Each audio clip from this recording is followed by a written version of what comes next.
Hello students, class 11 chapter 9। आज हम कर रहे हैं इसकी विविध प्रश्नावली। विविध प्रश्नावली कुछ महत्वपूर्ण उदाहरण और महत्वपूर्ण क्वेश्चन आज हम हल करेंगे। सबसे पहले शुरुआत कर रहे हैं इसका एक मोस्ट इंपॉर्टेंट जो एग्जाम्पल है। एग्जाम्पल नंबर हमारे पास है 22।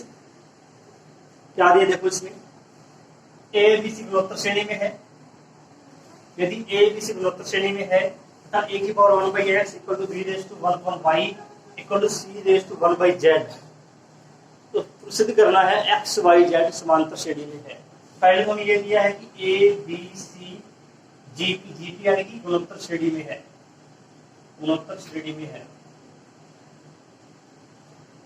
क्या प्रतिबल है इसका? बी स्क्वायर बराबर ए सी।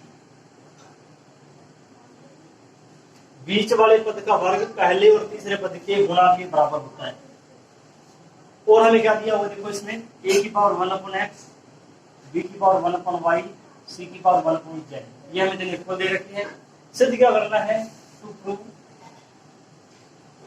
हमें प्रूव करना है x y z AP यानी कि समांतर श्रेणी में है। इसके हम सिद्ध करेंगे मध्य पद का दोगुना 2y बराबर x प्लस z। मध्य पद का दोगुना पहले और तीसरे पद के योगफल के बराबर है। ये हमें सिद्ध करना है। कैसे करेंगे शुरुआत? इस समीकरण से शुरुआत करेंगे। इसको हम कोई भी संख्या के बराबर मान लेते हैं। माना इसको की है।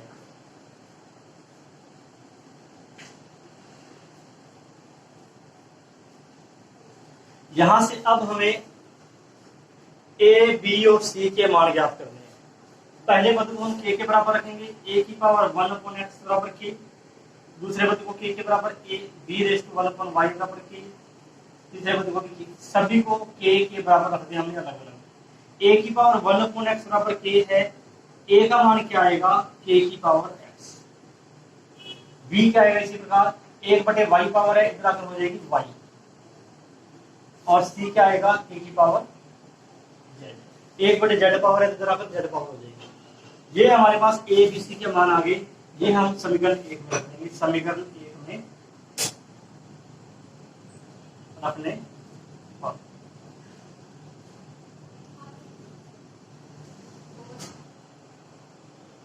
ए बी सी का मान समीकरण 1 में रख देंगे। बी का मान है k की पावर y, k की पावर y बाहर होल स्क्वायर। ए और सी, ए का मान है k की पावर x और सी का मान रख देंगे k की पावर z। इसके बाद हम यहां देख रहे हैं a की पावर y और बाहर 2 पावर है, k की पावर 2y, k की पावर x और k की पावर z। यहां हम लिख रहे हैं k की पावर x प्लस z। यहां हम देखते हैं दोनों का आधार बराबर है। दोनों का आधार आया है k। आधार बराबर है तो घात को बराबर कर देंगे। 2 की पावर y बराबर x प्लस z। अब 2 की पावर 2y बराबर है x प्लस z के। 2y x प्लस z के बराबर है। इसका मतलब क्या होगा? x y z समांतर श्रेणी में है। बाहर देखते हैं प्रश्न को। हमें दिया गया था कि ए बी सी गुणोत्तर श्रेणी में है और एक हमें ये समीकरण दी गई है। सिद्ध करना था x y z समांतर श्रेणी में है। कैसे करेंगे? ए बी सी अगर गुणोत्तर श्रेणी में है तो मध्य पद का वर्ग b स्क्वायर ए और सी के गुणा के बराबर होगा। ये हम गुणोत्तर श्रेणी से जानते हैं। जो हमें समीकरण दे रखी है इसको हमने k के बराबर मान लिया। a की पावर 1 अपॉन x बराबर k, b की पावर 1 अपॉन y इसको k के बराबर, c की पावर 1 अपॉन z है इसको भी k के बराबर। यहां से हमने a b c का मान ज्ञात किया है। a की पावर 1 अपॉन x है तो इधर आकर x पावर हो जाएगी। b की पावर 1 अपॉन y है तो इधर आकर y की पावर k की पावर y हो जाएगी। c की पावर 1/z है तो इधर आकर k की पावर z हो जाएगी। ये a b c का मान हमने समीकरण 1 में रख दिया। b का मान रख दिया, a का, c का। k की पावर 2y, यहाँ होगी k की पावर x प्लस z। आधार दोनों का बराबर है तो घात बराबर कर देंगे। 2y का x प्लस z है तो x y z क्या है? समांतर श्रेणी में है। यही हमें सिद्ध करना है। अब हम देखते हैं नेक्स्ट एग्जांपल। अब हम विविध प्रश्नावली के कुछ क्वेश्चन देख रहे हैं। क्वेश्चन नंबर 2 है, किसी समांतर श्रेणी की 3 संख्याओं का योगफल 24 है, इनका गुणनफल 440 है, तो संख्या ज्ञात कीजिए। तो समांतर श्रेणी में हमें 3 संख्याएं माननी है जिनका योगफल 24 दिया गया है। कैसे मानेंगे? माना एपी की तीन संख्याएं, एपी में तीन संख्याएं ए माइनस डी, ए और ए प्लस डी है। जब भी हमें तीन संख्याओं में योगफल दिया जाए तो हमें संख्या ए माइनस डी, ए और ए प्लस डी माननी होती है।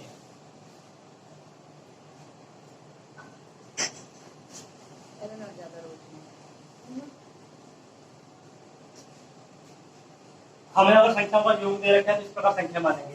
पहली कंडीशन है कि हमें इनका योग दिया गया है 24, डी से डी कैंसिल, 3 बराबर 24, ए का मान हमारे पास आ जाएगा 8। अब हमें डी का मान और ज्ञात करना है, उसके लिए हमें दिया गया है संख्याओं का गुणनफल 440 है। दूसरी समीकरण संख्याओं का गुणनफल ए माइनस डी गुणा में ए प्लस डी, इनका गुणा दिया है हमें 440। ए का मान हम 8 रख देंगे, इसमें 8 माइनस डी गुणा 8 प्लस डी, 8 का भाग दे देंगे इधर, 8 माइनस डी का 8 प्लस डी से गुणा करेंगे, 8 का स्क्वायर माइनस डी का स्क्वायर बराबर 440। 8 इधर भाग में देता हूं, कितना आ रहा है देखो इसको, 8 का स्क्वायर यानी कि 64 माइनस डी स्क्वायर, 440 में 8 का भाग देंगे, क्या देगा 55।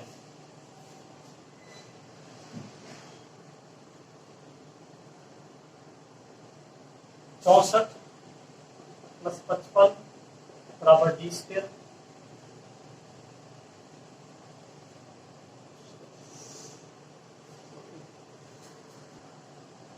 64 minus 55 equal to D square, ये आएगा हमारे पास 9 इक्वल टू डी स्क्वायर, वर्गमूल लेने पर प्लस माइनस 3, यहाँ आएगा वर्गमूल लेने पर, वर्गमूल लेने पर प्लस माइनस 3। तो डी के हमारे पास दो आंसर आए हैं, +3 और -3। एक बार तो हम ए का मान लेंगे 8, डी का मान 3 देने पर एपी क्या आएगी, ये दोनों मान संख्या में रख देंगे हम, ए माइनस डी, ए और ए प्लस डी में। ए का मान हमारे पास 8 है, डी का मान 3 है, 8 प्लस 3, क्या आंसर है हमारे पास 5, 8 और 11। अब हम ए का मान 8 और डी का मान -3 रख देंगे, तब हमारे पास ए की क्या आएगी, ए का मान 8 रख देंगे, डी का मान -3, 8 माइनस -3 8 और तीसरी संख्या है 8 प्लस -11, 8 और ये हमारी तीन संख्या। तो जब भी हमें तीन संख्याओं का योग दिया जाए एपी में, तो तीन संख्या इस प्रकार माननी है, ए माइनस डी, ए और ए प्लस डी। संख्याओं का योग दिया है, यहाँ से डी कैंसिल, ए का मान आ जाएगा, संख्या को गुणा दिया है, ए का मान रखकर हल करेंगे तो डी का मान आ जाएगा, इससे हमारे पास संख्या ज्ञात हो जाएगी। बहुत ही आसान क्वेश्चन है लेकिन इंपॉर्टेंट क्वेश्चन है, बड़े ध्यान से करना है इसको।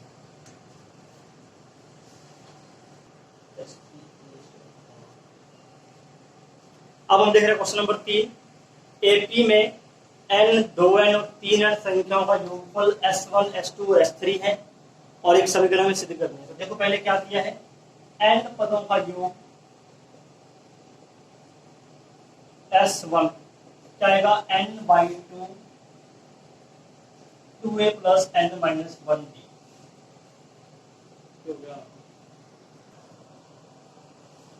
2n पदों का योग s2, n के स्थान पर 2n रख देंगे, 2n/2 2a plus 2n minus 1b। 3n पदों का योगफल है s3, यह आएगा 3n/2 2a plus 3n minus 1b। तो 2n पदों का योगफल है तो n का मान 2n रख देंगे, 3n पदों का योगफल है तो n का मान रख देंगे हम 3n। अब हमें सिद्ध क्या करना है, तो सिद्ध करना है s3 बराबर 3s2 माइनस s1, ये हमें सिद्ध करना है। तो हम यहाँ से ले रहे हैं इसकी right hand side, 3s2 minus s1, s2 का मान s2 का है 2n/2 2a plus 2n minus 1 S3 हमारे पास क्या है S1 n/2 2a plus n minus 1 n/2 common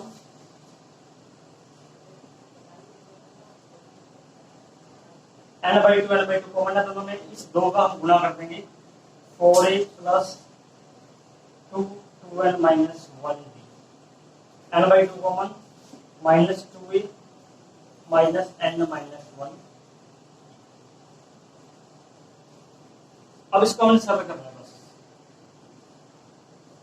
4a minus 2a 2 इन दोनों में से d कॉमन है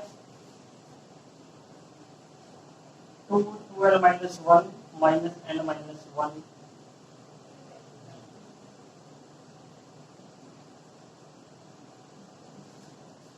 क्या देखते हैं आंसर आगे 3n/2 4n minus 2 minus n plus 1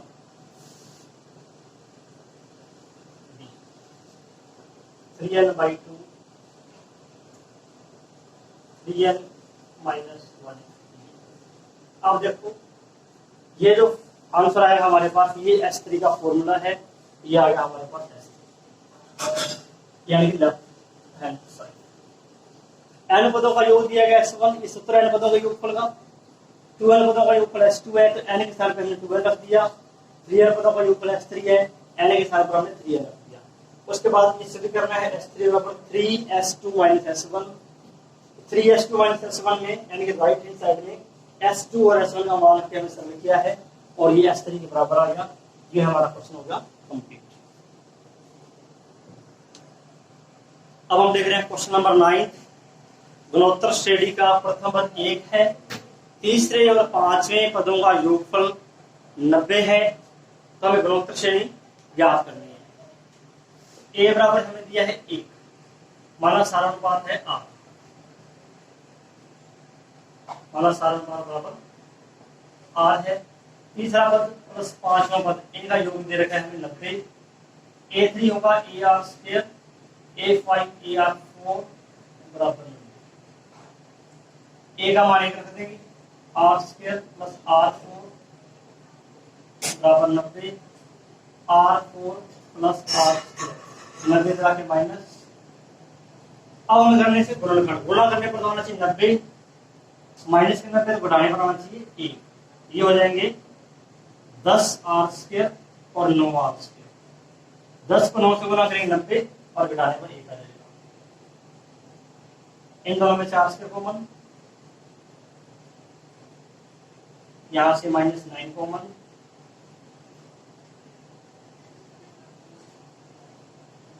r² plus 10 common, r² minus 9 r² plus 10 को 0 रखेंगे, r² बराबर 10 माइनस 10। r जो है ये अंडर रूट में आएगा, अंडर रूट में माइनस आएगा तो काल्पनिक संख्या हो जाएगी, इसको हम छोड़ देंगे, काल्पनिक संख्या है। अब r² माइनस 9 इसको 0 रखेंगे, r² का मान 9, r बराबर आएगा प्लस माइनस 3। अब a का मान हमारे पास 1 है, r का मान हमारे पास 3 लेते हैं, तो गुणोत्तर श्रेणी क्या आएगी? पहला पद 1, 3 से गुणा कर देंगे 3, फिर 3 से गुणा करेंगे 9, फिर 3 से गुणा कर देंगे 27 81। यदि हम a का मान 1 लेते हैं और r का मान माइनस 3 लेते हैं, तो जीपी क्या आएगी? 1 माइनस 3, फिर माइनस 3 से गुणा करेंगे 9, फिर माइनस 3 से गुणा करेंगे माइनस 27 81। इस प्रकार की पहला पद 1 दिया हुआ है, तीसरे और पांचवें पद का योग 90 है। तीसरे पद का सूत्र क्या होगा? ar², पांचवें का होगा ar4 बराबर 90। a का मान 1 रख दिया, r² में सभी r में समीकरण आ गई, तो हमने r के दो मान, r के हमारे पास एक तो मान आ रहा है अंडर रूट माइनस 10, ये काल्पनिक संख्या, इसको कैंसिल कर देंगे, छोड़ देंगे इसको। एक आ रहा प्लस माइनस 3, एक बार प्लस 3 एक बार माइनस 3, ये हमारा एक इंपॉर्टेंट क्वेश्चन कंप्लीट हो गया। अब देखते हैं नेक्स्ट क्वेश्चन। अब हम ले रहे हैं क्वेश्चन नंबर 10। क्या दिया देखो इसमें, किसी गुणोत्तर श्रेणी के 3 पदों का योग 56 है। गुणोत्तर श्रेणी के प्रथम 3 पदों का योग 56 है। यदि हम इन पदों में से संख्याओं में से 1, 7 और 21 घटाएं तो हमें एक समांतर श्रेणी प्राप्त होती है। संख्या ज्ञात करो।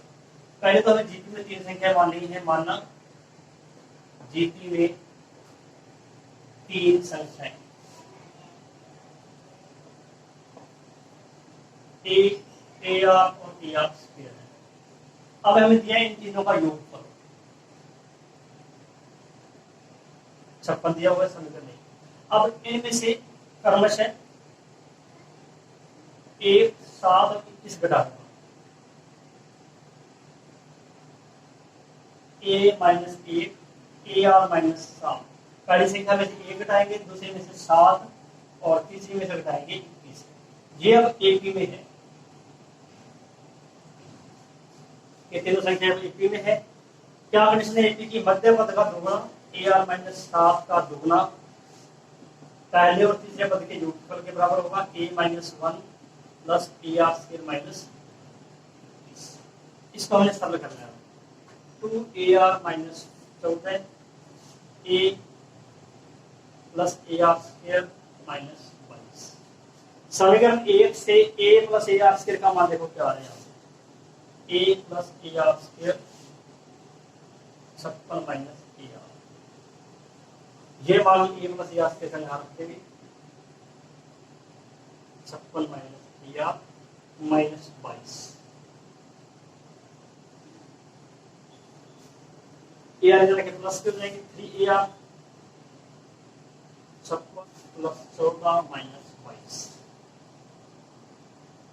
56 प्लस 70, 70 माइनस 22 48। ए आर बराबर आ जाएगा 16। ए आर का मान हमारे पास 16 हो गया। यहां से हम ज्ञात करेंगे ए आर का मान 16 बटे ए का मान ज्ञात करते हैं।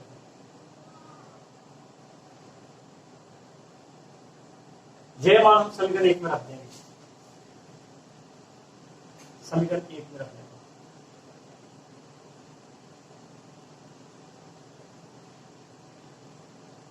सोलह बटे आर गुना आर 16 बटे आर गुना R square 16 plus 16 R 16 square बराबर 56। आर से गुणा कर दे समीकरण को। 16 आर स्क्वायर 56 आर इधर आके माइनस के हो जाएंगे, 40 आर रहेंगे। पूरी समीकरण में 8 का भाग दे देंगे। 2 R square minus 5 R plus 2 बराबर 0। गुणा करने पर 4 आए, जोड़ने पर 5 आए। तो गुणनखंड आपको करने हैं 2 आर माइनस 1 और आर माइनस 2। इसके गुणनखंड हो जाएंगे। आर का मान 1 बटे 2 और 2 आ जाएगा। अब इसका मान रखेंगे हम समीकरण 2 समीकरण 2 से। यदि हम आर का मान 1 बटे 2 रखते हैं, ए का मान तो आएगा 16 बटे 1 बटे 2 यानी कि 32। और यदि हम आर का मान 2 रखते हैं समीकरण 2 से,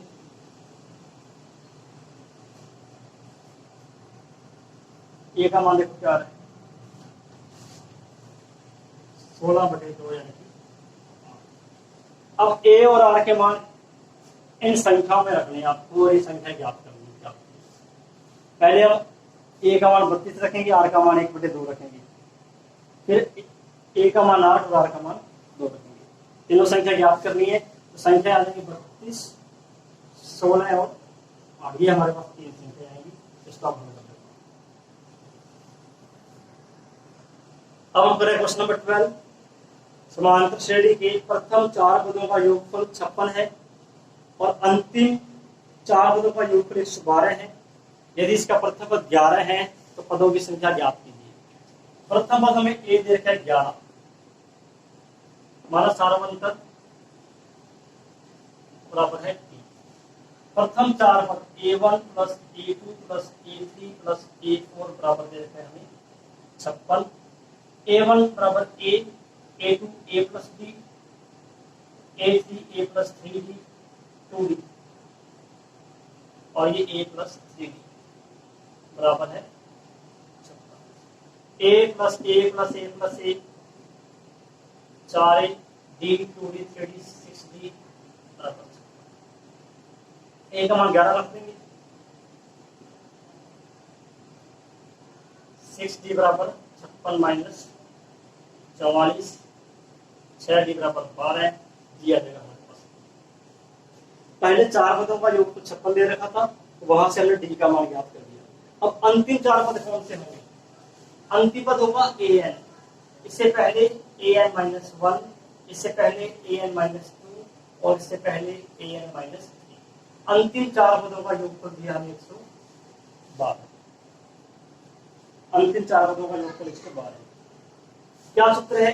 an का सूत्र क्या है? an का है a + n - 1d।